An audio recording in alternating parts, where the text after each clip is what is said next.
Hello, my name is Sylvie, and I will be your conference facilitator. At this time, I would like to welcome everyone to the MDU Resources Group 2025 second quarter earnings conference call. Note that all lines have been placed on mute to prevent any background noise. After the speaker's remarks, there will be a question and answer period. If you would like to ask a question during this time, simply press star then the number one on your telephone keypad.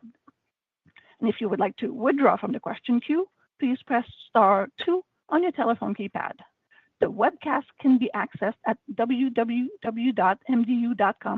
under the Investor heading. Select Events and Presentations and click Q2 2025 Earnings Conference Call. After the conclusion of the webcast, a replay will be available at the same location. I would now like to turn the conference over to Jason Vollmer, Chief Financial Officer of MDU Resources Group. Thank you. Mr. Vollmer, you may begin. Thank you, Operator, and welcome everyone to our second quarter 2025 earnings conference call. You can find our earnings release and supplemental materials for this call on our website at www.mdu.com under the Investors tab. Leading today's discussion with me is Nicole Cavisto, President and CEO of MDU Resources Group. During the call, we'll make certain forward-looking statements within the meaning of federal securities laws. For more information about the risks and uncertainties that could cause our actual results to vary from any forward-looking statements, please refer to our most recent SEC filings. I'll begin by providing consolidated financial results. I will provide consolidated financial results later during the call, but first we'll turn the call over to Nicole for her formal remarks. Nicole? Thank you, Jason, and thank you everyone for joining us today and for your continued interest in MDU Resources. This morning we reported income from continuing operations of $14.1 million or 7 cents per diluted share for the second quarter of 2025. Unfavorable weather at our natural gas distribution segment and increased operating costs across our business did impact our second quarter results. Despite these challenges, we have had a solid start to the year. Continued strong customer demand at our pipeline segment and progress in our utility regulatory schedule provide opportunity as we move forward. In addition, our utility experienced combined retail customer growth of 1.4% when compared to this time last year, which is within our targeted annual growth rate of 1 to 2%. This strong customer demand at our pipeline, along with the growth and infrastructure needs at our utility, provide robust investment opportunity across our entire regulated business model.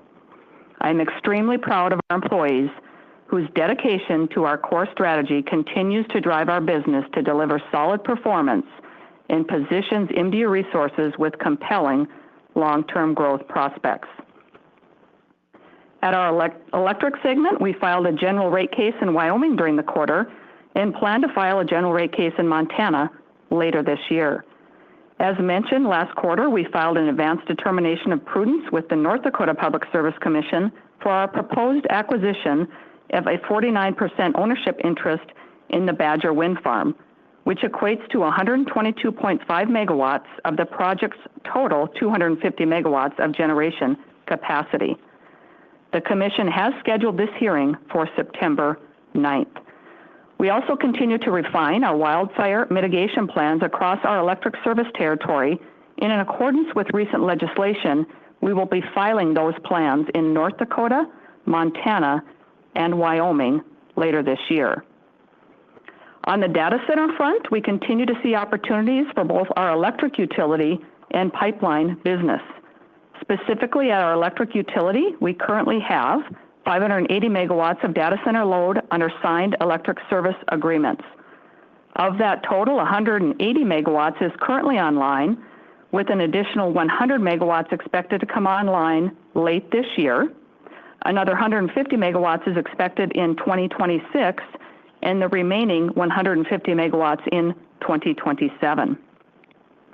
Our current approach on the 580 megawatt load is a capital-light business model, which not only benefits our earnings and returns, but also provides cost savings to our other retail customers.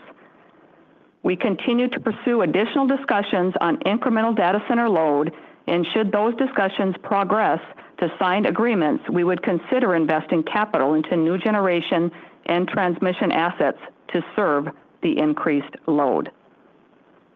For our natural gas segment, we filed a general rate case in Idaho during the quarter with a requested effective date of January 1st, 2026. We also reached a settlement agreement in our Wyoming rate case with new rates effective August 1st.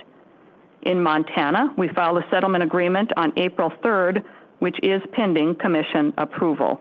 We are currently collecting interim rates in Montana pending the Commission's final ruling. Our pipeline segment is executing well on our core strategy and delivering solid results, driven by strategic expansion and increased demand for transportation and storage services. We remain committed to investing in future expansion projects to meet customer demand for services, including strong interest from industrial customers and power generation projects. We began construction on our Minot expansion project in May, which will add approximately 7 million cubic feet of natural gas transportation capacity per day and is expected to be in service toward the end of this year. In regards to our proposed Bakken East pipeline project that could run approximately 350 miles from western North Dakota to the eastern part of the state, plus additional pipeline laterals, we continue to engage with all interested parties to further refine the project scope, timelines, and commercial terms. This project would provide much needed takeaway capacity to meet the forecasted natural gas production growth in the region and provide natural gas transportation service to industrial power generation and local distribution companies. The project is not currently in our 5-year capital forecast and would be incremental should we determine to proceed. The binding open season for our Baker storage field enhancement and transportation expansion project concluded in May. We are reviewing results and based on initial feedback are evaluating a smaller project to align with customer interest received in the open season. In addition to these specific projects, the team also continues to pursue several other growth projects that are in various stages of development. With the weather and operating expense impacts we experienced in the second quarter and our view midway through the year, we are narrowing our earnings per share guidance to a range of 88 cents to 95 cents per share from our previous range of 88 cents to 98 cents per share.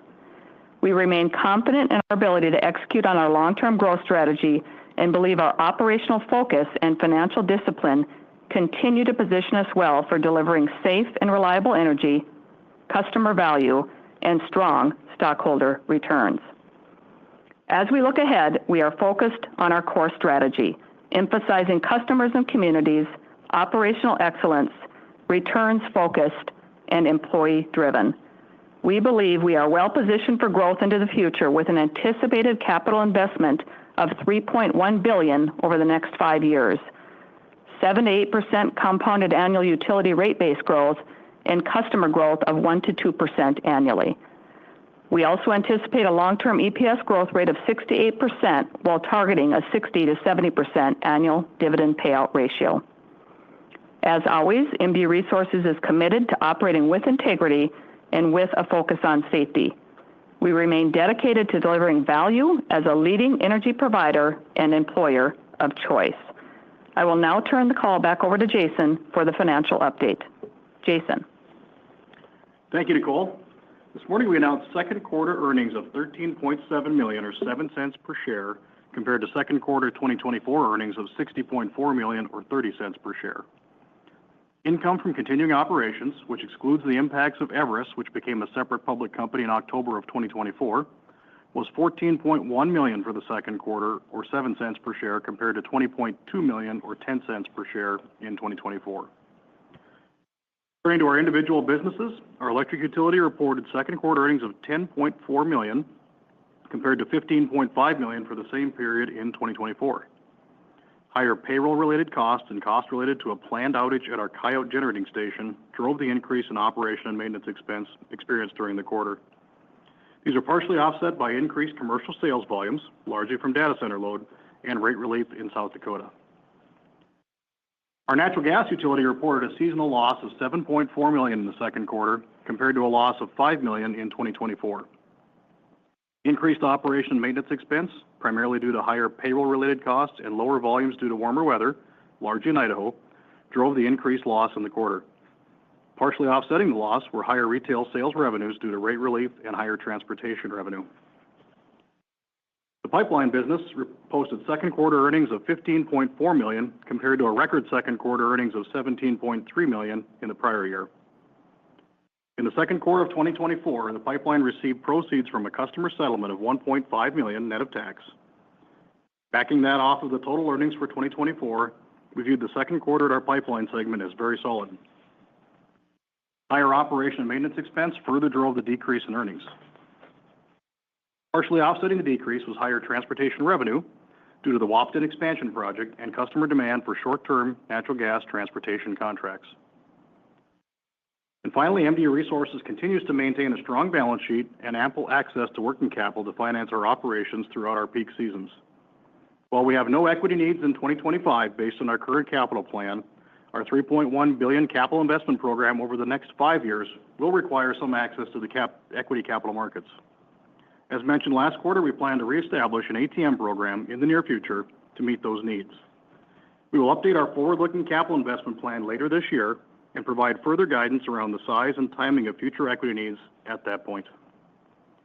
That summarizes the financial highlights for the second quarter. We appreciate your interest in and commitment to MDU Resources and ask that we now open the line to questions. Operator? Thank you, sir. At this time, I would like to remind everyone, if you would like to ask a question, please press star and the number 1 on your telephone keypad. And if you would like to withdraw your question, please press star 2 on your telephone keypad. And if you're using a speakerphone, please pick up your handset before entering your request. We will pause for just a brief moment to compile the Q&A roster. Thank you. And your first question will be from Ryan Levine at Citi. Please go ahead, Ryan. Hi, everybody.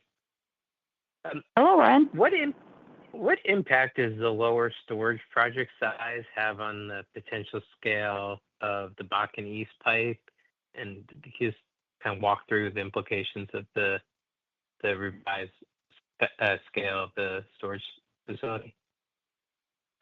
Yeah, appreciate the follow-up on that, Ryan. Essentially, as we were providing an update there on the Baker Storage enhancement and transportation project, I would see that as, one data point. But as it relates to Bakken East, essentially, we'll talk a little bit about that and provide a little more color on where we're at with that project. But I wouldn't say that what happened with Baker Storage enhancement in the open season we did there has implications on Bakken East. In fact, if we continue with the Bakken East project, there may be incremental enhanced opportunities for us to expand storage opportunities on a go-forward basis.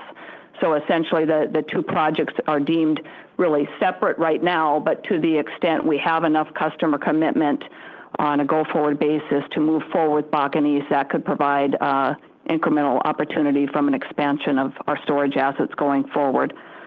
So maybe just stepping back for a minute, as I think about Bakken East and, quite frankly, our storage assets in general, I really do like our strategic position. I've talked about this before in the Bakken, but we believe the Bakken play in North Dakota provides, many opportunities with the growing production that we see coming out of the Bakken and the low cost of gas. So as I think about WBI's position, strategically located over that play, it certainly provides us strategic advantages as we think about positioning as it relates to the Bakken East pipeline, as well as potential storage opportunities going forward. Great. And then one unrelated question, in terms of the revised EPS guidance range, given the drivers of the revision there, how does that impact your longer-term EPS outlook? Does that signal you're moving towards a certain end of the range, or any color you could share on that? Yeah, thanks, Ryan. This is Jason. I can jump in there. So, yeah, we did revise our range here, and I think really looking at where we're at the middle part of the year, we had some impact, as we noted in the release, related to weather, particularly in Idaho for the second quarter. Warmer than normal temperatures drove some volume impacts there, but also some higher operating expenses than maybe we originally had looked at there.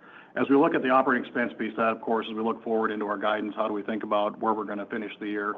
What goes through the operating expense there is a few items. There are certainly some items that are, we'll call it pass-through in nature, so items that we would have seen some higher expense for related to conservation programs, as an example, on the regulated side, which we get to recover in revenue, so it stands out as a larger expense.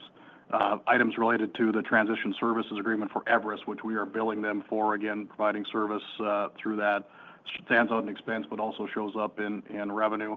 So those items are really kind of a pass-through as we look on that side. However, we did see on a quarter-over-quarter basis, and again, we had planned for an outage at the Coyote Station, but we're seeing, I think, just general inflationary costs across the board for various items such as insurance costs are going up, payroll-related costs we talked about. We've seen some increases there. And I think it's as we navigate through the balance of the rest of the year, based on our forward look, we don't see those being as impactful as they probably are in the run rate that you see today, and certainly don't think that's a larger term trend for us. But we had to really step back and look at where we're at this point in the year, and our guidance range right now would tell us that it's unlikely we would have hit that top end of that range based on that. So we felt comfortable moving that top end back and feel that where we have the range set out right now is very reasonable for the rest of the year. Great. Thanks for taking my questions. Thank you. Once again, I would like to remind everyone, if you would like to ask a question, please press star, then the number 1 on your telephone keypad. And if you would like to withdraw your question, press star 2 on your telephone keypad. And if you're using a speakerphone, please pick up your handset before entering your request. And the next question will be from Julien Dumoulin-Smith at Jefferies. Please go ahead, Julien. Yeah, hi, it's Brian Russo on for Julien. Good afternoon. Good afternoon, Brian. Hey, just to follow up on the Bakken East project, I think the next North Dakota Industrial Commission meeting is on August 21st, maybe. Well, what can we expect and regarding their decision or recommendation on I think, some takeaway capacity over 10 years? Would that alter WBI Energy's development plans at all? Yeah, so first let me address the next meeting. You are spot on in terms of the timing of the next meeting of the North Dakota Industrial Commission. It appeared that they were leaning into potentially providing a decision at that meeting. However, we're not 100% certain on that. But in the public format, there was indication that they were going to try to get to conclusion by the August meeting. So more to follow in terms of whether that happens or not. Certainly, state support, as you commented on, would enhance the project and provide what we believe to be a bridge, because as we work through these customer commitments that we are in conversations with, there's varying degrees in terms of needs. So timing is one consideration where it probably makes sense that obviously not all customers have the same timing in mind. And so as we think about the state's interest in this project and what it will do for the state of North Dakota, certainly they've got interest, right? We talked already about increasing production out of the Bakken. Gas to oil ratios continue to increase. They want takeaway capacity out of the Bakken. So they're very focused, the state is, on getting a project done. As it relates to WBI and our project specifically, we do believe a state decision does help in terms of provide some certainty for our customers. But that being said, it isn't the only thing that we're focused on. Certainly, we are very focused on what kind of customer commitments we can get and how we continue with the dialogue with our customers. As that dialogue progresses, we are hopeful then that would turn into a binding open season. So our next step would be a binding open season. All of this conversation will continue to transpire, we're hoping, over the next 6+ months, just to give you some timeline in terms of timetable as we move forward with next steps on Bakken East. Okay, great. And then also just again to follow up on the guidance revision to the top end, is there a way to quantify those various drivers? Some seem to be one time, where others might be ongoing. Weather one time, I think maybe the planned outage might also be one time versus what's kind of ongoing, maybe related to the dis-synergy costs from the Eversys transaction. Yeah, no, thanks, Brian. Happy to try to do that where we can. Yes, the planned outage, we had planned for that, and that was part of our original guidance range that we had looked at already, and that really stayed pretty true to what we had expected there. So don't expect much of a difference there. Weather, of course, that's one of the items that it's tougher to plan for as we look through that. So what we did see in the second quarter was warmer weather, especially impacting volumes of the gas business. Now, thankfully, we do have some very good mechanisms in most of our states where we've got weather normalization in a lot of our states. We are not weather normalized or decoupled in the states of Idaho or Montana, so we did see some impacts there. To quantify that, broadly speaking, and I think if you look at our SEC filings, we talk about roughly $1 million of impact just related to weather in the quarter alone here. Other items that we see as far as payroll and various items along that line, some of that can vary a little bit depending on your timing of capital projects and are we capitalizing labor or not. So there's various items that can impact that. Of course, we have seen increases for employees along the way, which doesn't add to payroll until you file new rate cases and really get recovery of some of the increased cost of service there. But overall, again, as we stated earlier, from a run rate perspective, what you saw in the first half of the year on a year-over-year comparison basis, we don't expect that to be a similar run rate to what we see the balance of the year. That number will come in some, but certainly did have an impact for us in the first half of the year and in the second quarter. Okay, great. And then just lastly, you mentioned you're in active discussions with more data centers. Just curious, when will kind of, and the capital light strategy and the ESAs, right? When do you think that these pockets of excess capacity can absorb any incremental load before MDU would need to build generation infrastructure to serve that incremental demand? Like how many megawatts do you think is there to be absorbed, I guess? Yeah, so what we have shared in the past on that particular topic is that we do believe we have additional capacity without the build out of new infrastructure. However, saying that, probably not to the level of what you're seeing currently in this 530 that we have developed at Ellendale. So there are pockets within our system where we could do a similar capital light strategy, and we continue in conversation with potential customers in that regard. That being said, I think what we shared here in my earlier remarks is we are willing to explore other opportunities to perhaps invest in transmission or generation to serve incremental load over and above what could have been served with the capacity we were previously talking about. So the conversations continue to be fluid. Our approach has been that we really come forward with where we're at once we have an energy service agreement. So we will certainly keep the market aware when that happens, but we did want to provide the data point that conversation continues in terms of data center customers across the various footprint, whether that be incremental generation or transmission investment opportunity or in areas where we have the ability to continue on this capital light approach. All right, great. Thank you very much. Thank you. This marks the last call for questions. If you would like to ask a question, please press star then number 1 on your telephone keypad.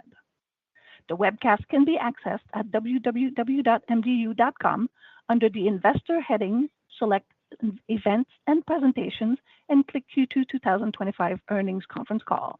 After the conclusion of the webcast, a replay will be available at the same location.